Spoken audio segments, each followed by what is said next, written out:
So, on with today's episode, and my guest who is joining me. Welcome, Gillian. How are you?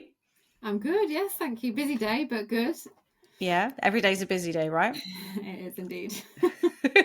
All right, so we're going to crack on with the conversation in a little while, but just tell everyone a little bit about who you are, what your background is, and what your sort of role in life is at the moment. Well, I am a GP currently practicing in Lincolnshire, and I actually run my own women's health clinic as well because my background before I became a GP was in women's health, obstetrics, and gynecology. I'm also married to an Air Force pilot, and that's why I'm in Lincolnshire. And we have two little girls who are 5 and 6. Okay, so your working week, is that every day is a working day? Every day's a working day anyway, I think, when you're a mum.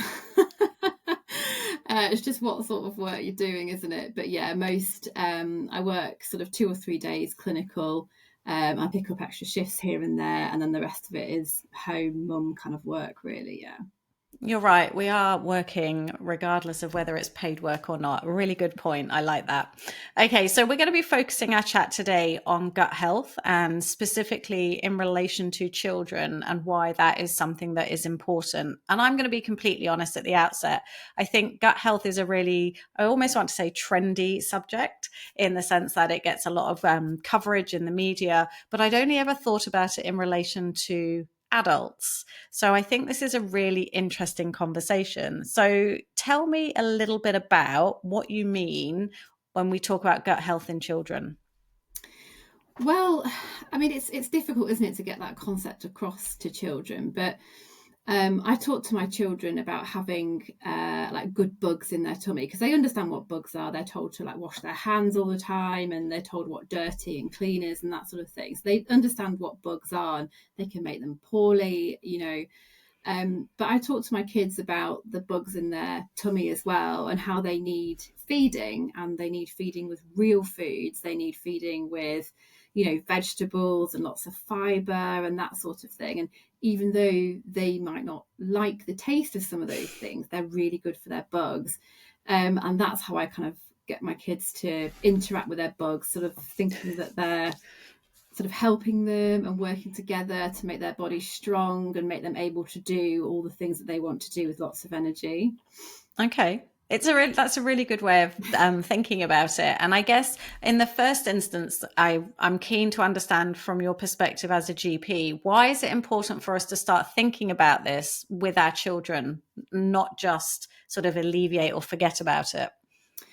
Well, I mean, all good health really stems from childhood. I think good health habits stem from childhood, don't they?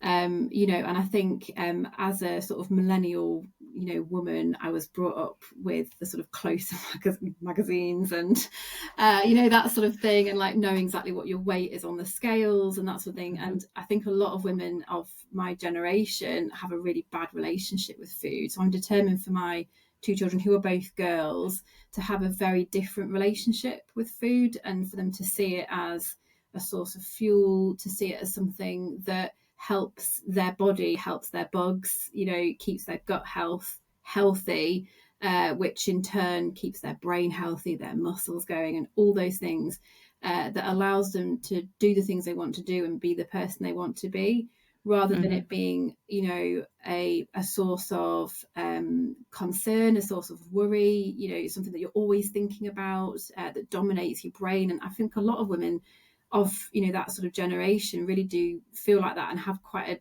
a bad relationship with food. Getting the right balance of, like macronutrients is really important for going through adolescence, to sort of stave off energy dips, keeping mood swings in check, particularly for girls, going through that period.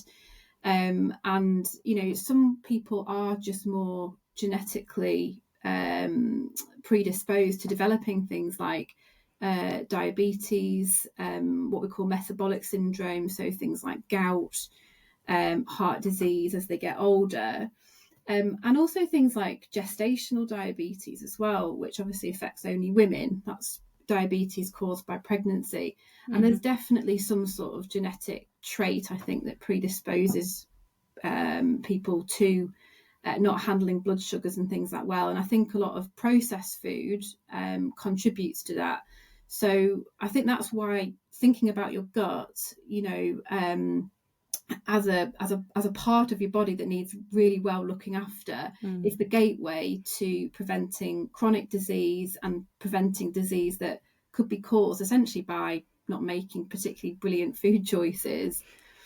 You said something really interesting, and I've just been holding on to it in my head, because I think maybe it's not always known by people, or people who are listening to us now, that your gut is connected to your brain health, that it is connected to other things that are happening in your body.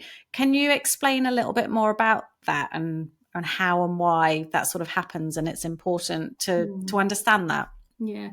I think it's not a particularly well understood area of medicine. There's a lot of research and things going on, but there's certainly hormones that are released by the gut that are stimulated by certain bugs that live in the gut that affect brain health. So all your sort of happy hormones, your serotonin, oxytocin, all that sort of thing.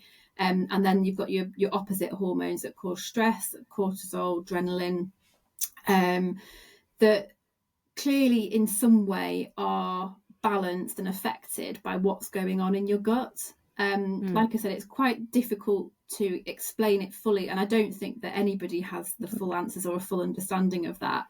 But essentially, through fear of overcomplicating it, eating well, eating lots of fibre, vegetables, minimising processed foods and all those additives is going to be much better for your gut microbiome, your gut bacteria, and is going to affect your body in a positive way. In summary. Because it's a huge topic, isn't it? And again, you've introduced that word microbiome, which might be an alien word to some people who are listening. So could you simplify what that is and why that's important, maybe?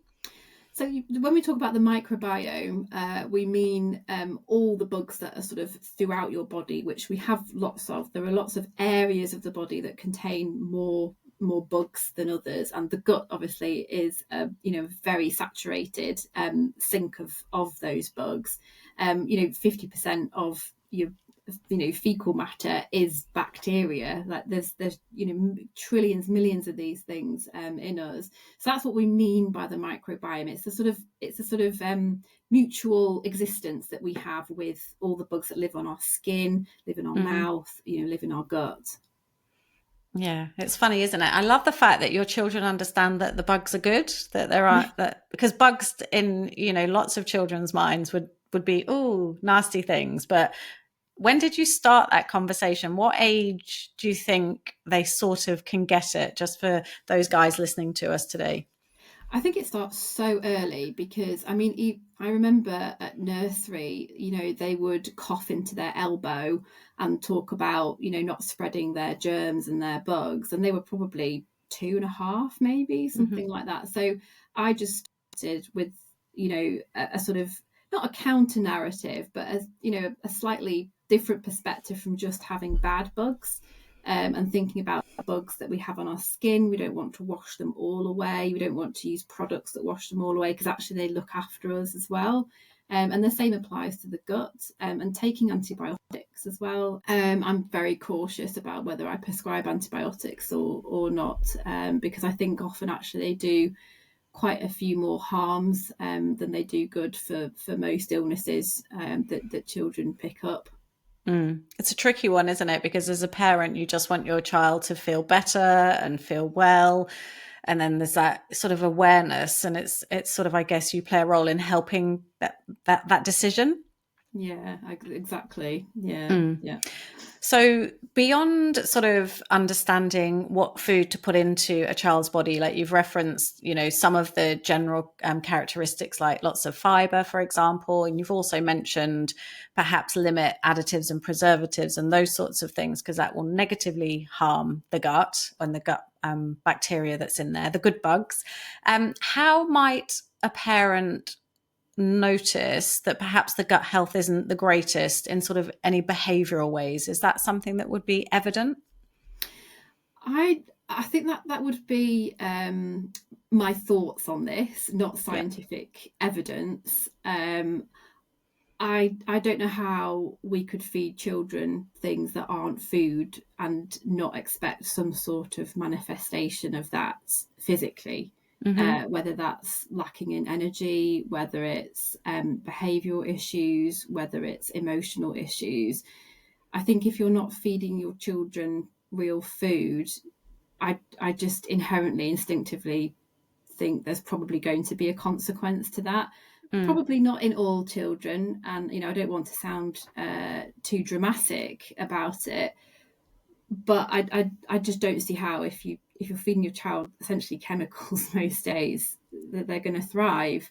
Mm. You notice a lot of children will become constipated if they don't have a particularly good diet. That doesn't mean that a constipated child has a bad diet. The two things are quite different. I don't want any mums who Mm-hmm. have a child with constipation thinking they're doing the wrong thing when they're not necessarily. Your constipation's a problem in itself. Very smelly poos as well sometimes, but if your child does have really smelly, acrid type poos and they're going sort of more than 2 or 3 times a day, that would be important to consult a GP with, because it can be the sign of other actual problems and not just their diet.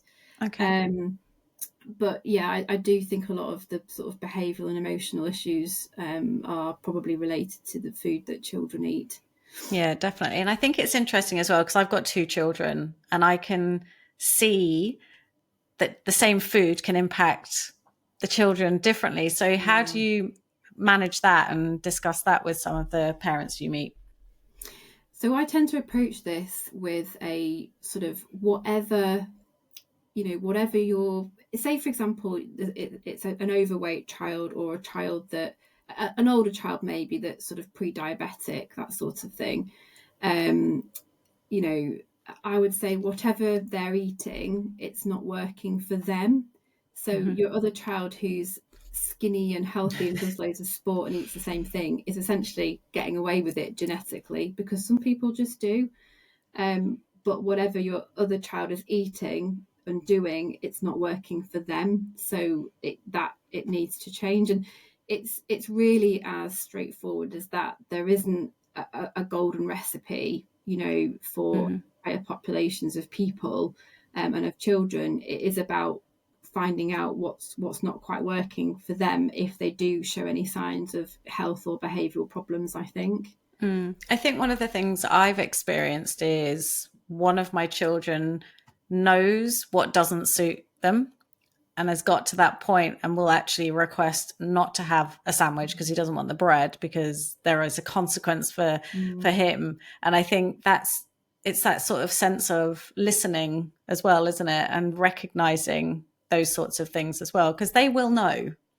Yeah, absolutely. And children are actually really good, I think, at making those connections. They know if they eat a certain thing and then they feel a certain way, they're not going to do it again because they didn't like it last time. Unlike us, who will have hangover after hangover in our, our 30s after drinking too much wine. Only in our 30s. Yeah, well, 40s, whatever. Life goes on. I'm only saying 30s because I didn't get a hangover in my 20s. It's true. But children they're smarter than that. They know if they don't feel great, and they will attribute that to something. And it's so interesting, isn't it? Because even when I think about myself, and one of the reasons that obviously know that I've got a Thermomix was because of certain foods not suiting me, and I had reached a point where I would eat them because I liked the food, but then I got to a point where I couldn't bear the consequence. So I guess it's interesting to sort of say to parents, actually do really pay attention, listen, and if it's not working for them, don't make them potentially have it. Mm-hmm. Yeah, it's an interesting one. So if we were to just sit here now and sort of say, in an ideal world, what sort of would be some of the changes or foods that you would suggest parents could give to their children for breakfast, for lunch, for dinner, so that there is a healthy gut in a child generically? I know it's a different, but you know what I mean? Yeah, no, it's whatever works, isn't it? I mean, one of the simplest things to do, and this is not culturally acceptable, in our world, but giving your kids leftover dinner for breakfast is probably one of the most nutritious, easiest, quickest things that you can possibly do. And we think it's weird because we've grown Mm-hmm. up on processed cereals and sweetened yogurts and, that carbohydrate based breakfast basically that's quick and easy. But actually, it's not particularly nutritious, and it does cause an immediate sort of spike of energy and then a dip, towards the middle of the day. And actually just having something left over. If you don't have that, we always have cold boiled eggs in the fridge. Our kids will just crack an egg and they like peeling it, and then they might dip it in some ketchup or whatever. But they're quite used to having eggs for breakfast, and sort of more savoury things as well. Like always have a bit of mackerel in the fridge, or those shop bought tortillas. I know this isn't very thorough, It's fine. but those shop bought tortillas, the cold ones, the potato and egg ones, I think Mm-hmm. they're brilliant. Often give them a slice of them if they're not full after they've had their regular breakfast. Porridge obviously is an obvious one. If your child won't eat porridge, though, that can be difficult. And overnight oats as well. Most kids will eat one or a combination of those things, but I think one of the biggest, easiest wins is leftovers, the food you've cooked yourself. So I used to work in research, and breakfast is a manufacturer's dream. It is purely, bright coloured, rice. I'm going to call them rice pops because I think that's what they're called in Australia. They're not called that here. Rice Krispies, aren't they? Bright coloured, sweetened cornflakes, everything. It's bright. And it's like you say, it's not a nutritious way to start the day, nor is it good for our gut, I would say. I don't think it does very much for your gut at all. Obviously, there's fibre, isn't there? A bit of fibre in processed cereals, and they are fortified. So they do have extra vitamin D and magnesium and various B vitamins and things. So they're not all bad. I don't want people to feel really awful if they're giving their kids Rice Krispies every morning, because my kids do eat Rice Krispies That's every good. morning. They also have other things as well. So there are good points as well, but there's not a huge amount of nutrition, and it doesn't keep them full for very long. Yeah, definitely. I have been a proponent for eating real food at breakfast. So I will have stir-fried veggies with scrambled eggs. And my eldest now sort of joins me with that, and will even have some smoked salmon and some avocado. I mean, he's just eating the breakfast for kings, but just sets him up really well for a good day. Whereas the other one less likely to eat those sorts of things. So those differences. So what about probiotics and prebiotics when we think about children? Obviously, is that a relevant conversation? I think those sorts of things are products. They are very good sources of income for food companies. And I think that we get most of our nutrition and health from just normal foods, to be honest. I wouldn't suggest that you gave a child those particularly. I mean, it's essentially yogurt, that's not pasteurized overly. So if you just buy natural sort of live yogurt, mix a bit of jam with it, or some fruit purees and squashed apples or something like that, I think you're probably getting similar benefits to all these sort of probiotic products out there. Yeah, no, it's interesting, isn't it? Because you read things in magazines, you see things in the press, and if you're never 100% sure, it's always nice to understand, well, is that relevant? And if it doesn't need to be, and it can be, the benefits from something like a yogurt can be gained, then that's brilliant for children. And then you've touched on sort of the sugar and the ultra processed foods a little bit in your earlier conversations as well. How much does that affect the gut? Or is it just a behavior, or are they linked? Like, what's going on there? It's a really, really good question, and I don't know the full answer to that. Again, it's more of my instinct and a lot of the things that I've listened to, source of information that I've read, etc. I think this space gets very overcomplicated, and I think we should try and keep it as simple as possible. It's about eating whole foods that are good for your bugs, good for your gut, which in turn is good for your body, which is good for your brain, and vice versa. I just I really struggle to make it any more complicated than that. I like it. And less is more. Less is more. I think just less complicated is less complicated, isn't it? It's the thing is as well, like, the best diets and the best foods and the best this and the best that is the thing that the person can do. Like the best moisturizer I can prescribe is the one the person will use. If I prescribe one that's too thick or sticky, they won't use it, so it's not any good, even if it's amazing in clinical trials. And that's the same with food. It's great having this meal plan, even if you wanted to increase your kids' nutrition. If they're not going to eat it, it's not a very good meal plan. Do you know what I mean? I just don't want it to be any more complicated than that. But it makes me think about the fact that there's so much overwhelm in a parent's world anyway, and they're trying to get a decent diet in front of their children. And there's so many other things that are happening. And at the end of the day, you just want them to eat as well, don't you? Yeah. So, what would be your sort of top tips on just feeling okay about what you're giving, and what should we be aiming for as a parent at that younger kid's sort of stage of life? I think whatever you can control it, because there'll be so many other things that are out of your control that you can't really do anything about. And I don't see the point really in worrying about those things in kids. Yes, they're going to eat sweets. Of course, they're going to eat processed food. They're not going to eat everything perfectly. And that's okay, because they're kids and their bodies are resilient. They will manage with, a bit of bad food here and there. So as a parent, I think, and this is certainly what we do, is just really focus on the things that you can control. When you're having a meal out, for example, choose something that is, more nutritious rather than not. Get them to eat their, often foods in pubs now come with crudités and salads and things. Try and get them to eat those first, and then, go on to the sort of the beige things that come after. When you're at home, make sure that the food you give them is as nutritious as possible. Minimize sort of what I call oven food.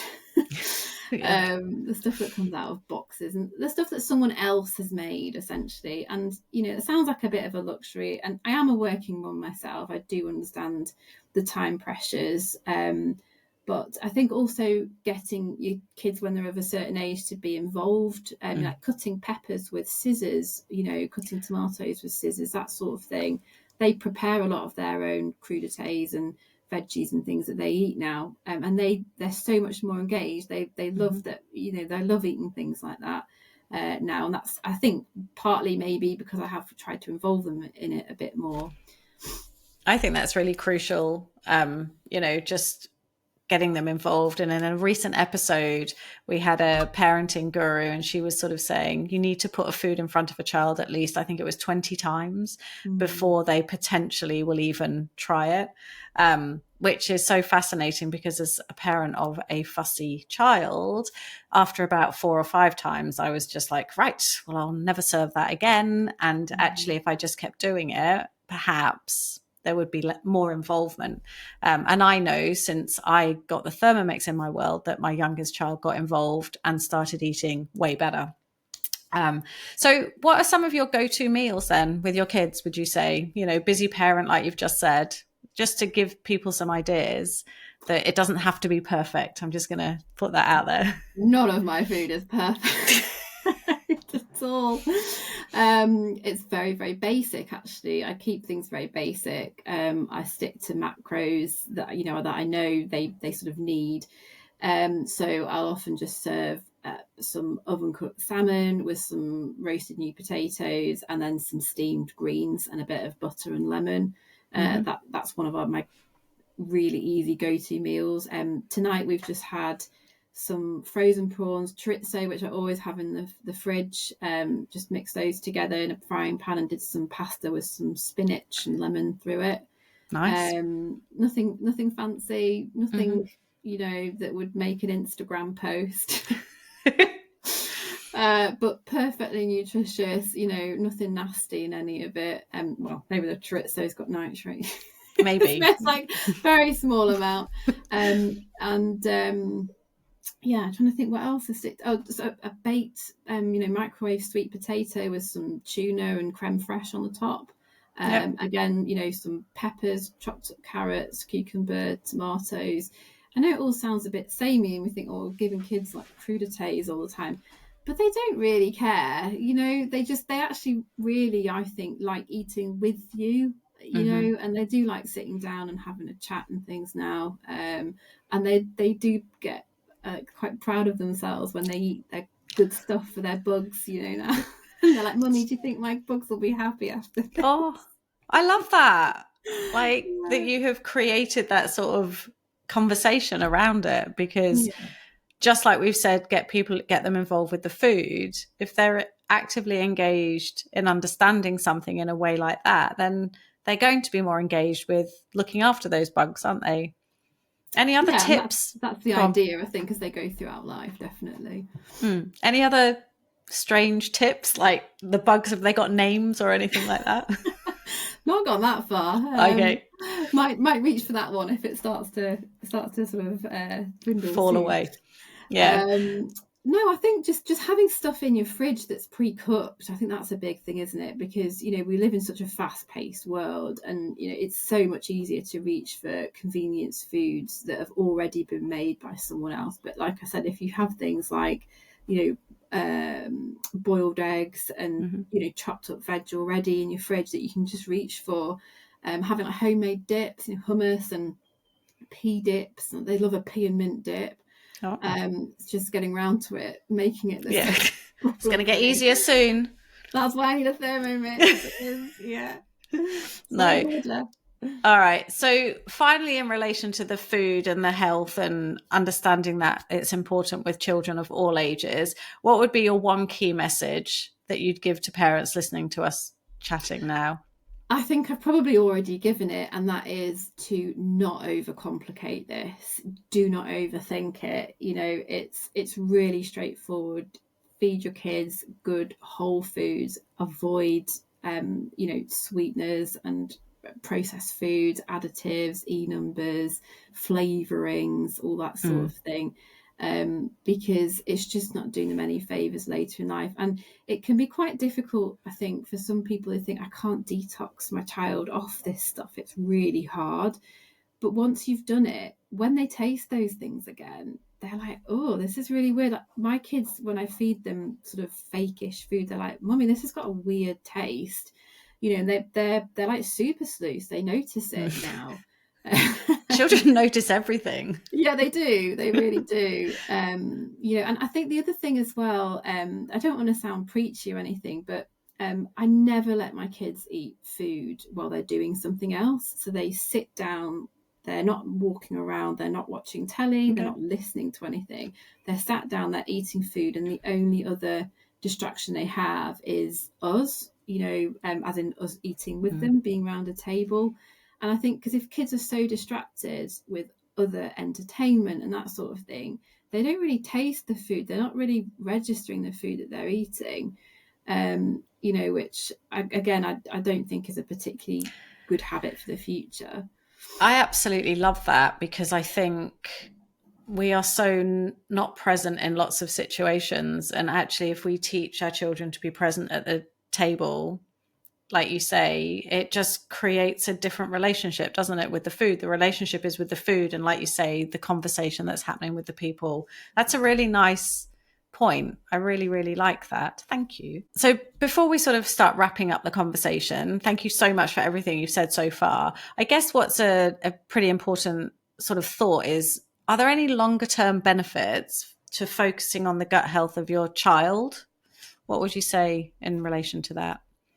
I think probably touched on it earlier in terms of prevention of chronic disease, really. And, we think of chronic disease as something that hits us in our, 50s, 60s, 70s. But the precursors to that, the habits that lead up to some of those preventable chronic diseases, they are without shadow of a doubt established in childhood.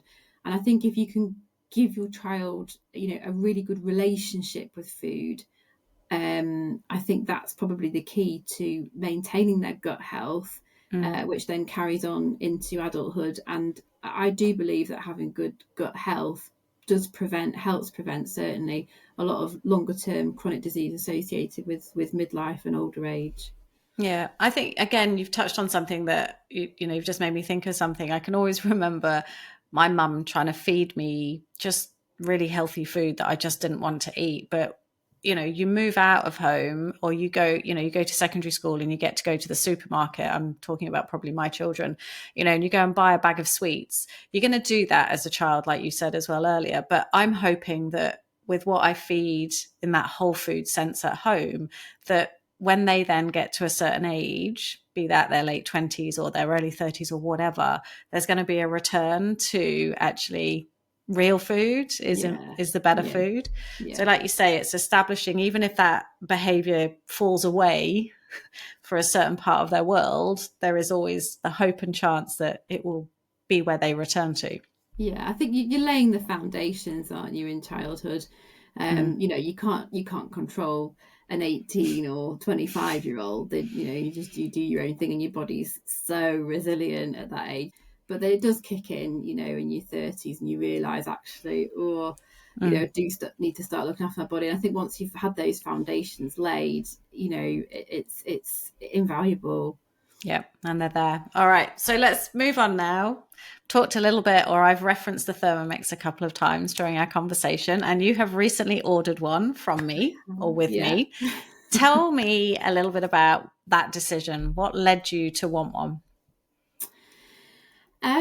So I mean, you can probably tell from all the things I've said, I'm quite into, a sort of an unprocessed food diet, but I'm also a working mum, and I don't have the time to be making my own hummus and curry pastes and pesto and all that sort of thing, as much as I would absolutely love to do that. And the Thermomix to me presented that opportunity, and I just thought, like, I could actually live this sort of fantastical life that I'd always wanted in my head when it comes to food in the kitchen with a Thermomix. And I don't actually know how I would achieve that in any other way. I just wouldn't. I buy expensive things from the supermarkets that don't have additives in them, but I would much prefer to make them myself, so I know exactly what's going into them.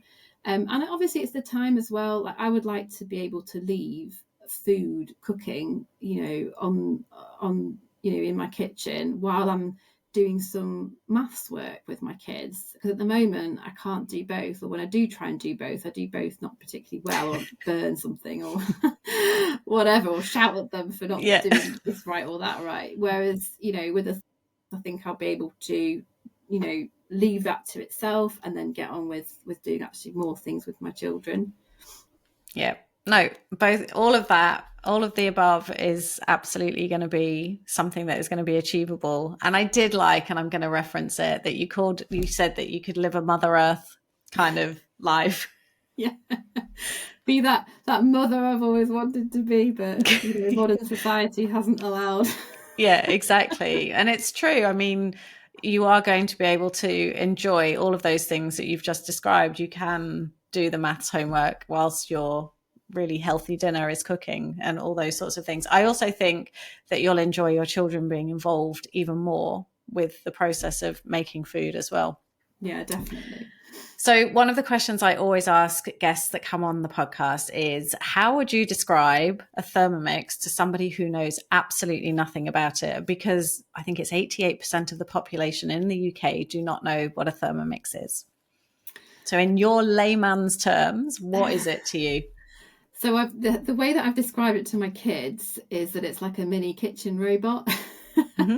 And it's going to help mummy be less stressed and have more time to do fun things with them.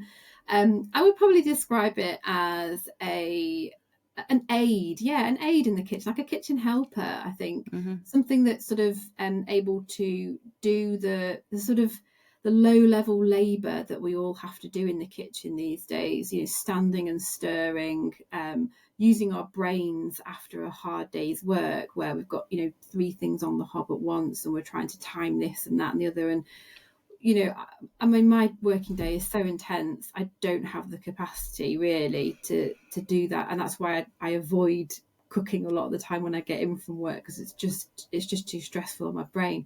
So I would describe the Thermix as something that takes that pressure off and enables you to actually get in and relax. That's what I'm really hoping it will do for me. It will. So yeah, a kitchen robot, I guess. Yeah, kitchen robot who's a helping hand at the same time. 100%. That's brilliant. A brilliant answer. Thank you. Final question that I always ask people as well. If there were no boundaries, no restrictions, no fussy children, and you had all the time in the world, what would be your one meal of choice that you would choose to prepare and cook? Ooh, that's a really good question. And do you know what? My kids actually asked me this earlier today, and I answered with a lovely rump steak with sweet potato fries and lovely buttered spinach. I know it sounds really simple, but I do actually really like just really simple, tasty food. But that would probably be my last meal if I had to have one. And it's because actually I've had it with my husband quite a few times on really nice occasions, like special birthdays and things. So maybe that's why it's not just the food, it's the situation that it brings back to me as well. It's nostalgic food. Yeah. Again, food can be nostalgic. It plays so many roles in our lives, right? Yeah. Amazing. Thank you so much for talking to us today. It has been brilliant. I have learned lots of good things. I wish I'd talked to my children about the good bugs in their bodies, because I think it would have helped one of them in particular. And yeah, just thank you so much for sharing all of that information. It was brilliant. Yeah, you're very welcome. It's a pleasure. One final thing. If people wanted to get in touch with you, to follow you, where can we actually find you in, I guess, on social media or anywhere else? Yes, I am on Instagram, just at Dr. Gillian Jackson, Dr. Gillian Jackson, all one word. And I do have a website as well. That's Lincolnshire, the Lincolnshire Women's Clinic.co.uk. It's on Google and all that sort of thing as well. Yeah. Perfect. I will add it to the show notes so everyone will be able to find you and hopefully start following you. So thank you again for your time. That's great. Thank you.